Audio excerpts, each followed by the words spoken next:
Sesame Street 50 Years of Sunny Days.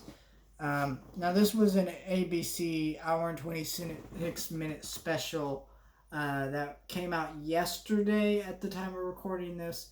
And now, if you don't have cable or you missed it, it is now up on Hulu for you guys to watch.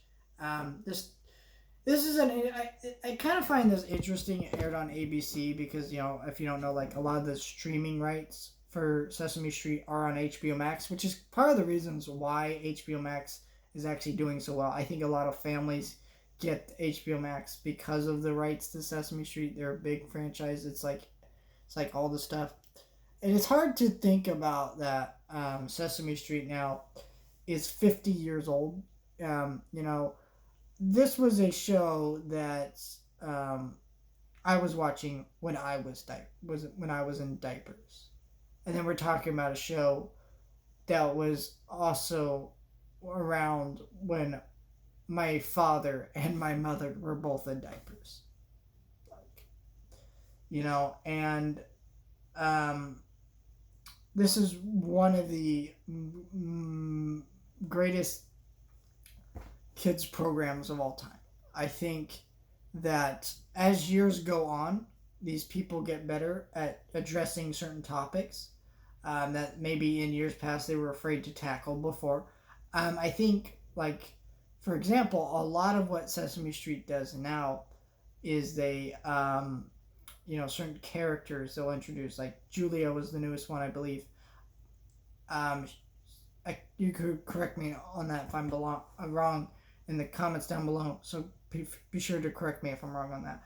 But I believe that's her name, and that character is to represent autism and how we as a society treat people with autism, how we address certain issues related to that, and I think that's really great.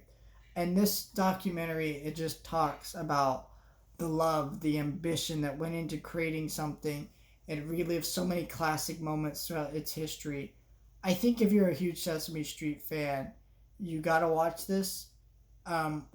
Though I will say, if you're looking for like a documentary that really dives deep into like the creation of this show, all of that stuff, this isn't really that. It's just made for people who are already fans of Sesame Street to kind of relive some classic moments.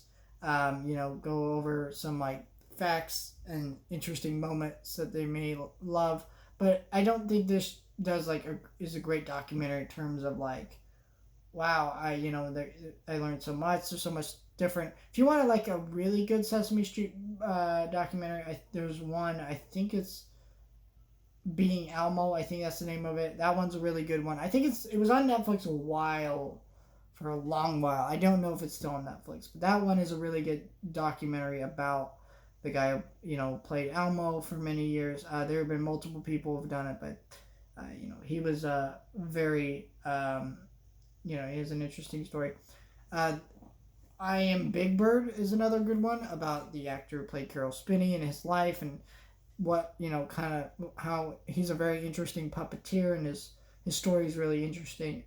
But I think if you're a huge Sesame Street fan or you're someone who grew up with it and you want to relive some like classic moments of it, this is a really fun, interesting documentary to check out. I don't think it's one of the best, but I do think that if you're a Sesame Street fan, big Sesame Street fan, you definitely gotta watch this one. I think it is definitely worth your time. I'm happy that we were able to celebrate the 50th anniversary of Sesame Street. This is a show that will never die, and this isn't one of those shows like The Simpsons or something that goes on upon seasons and get worse. I think these people get more talented and they're able to address more things and relate to modern times even more and more. They're very smart writers. They know how to tackle things in a way that kids can understand and make interesting observations.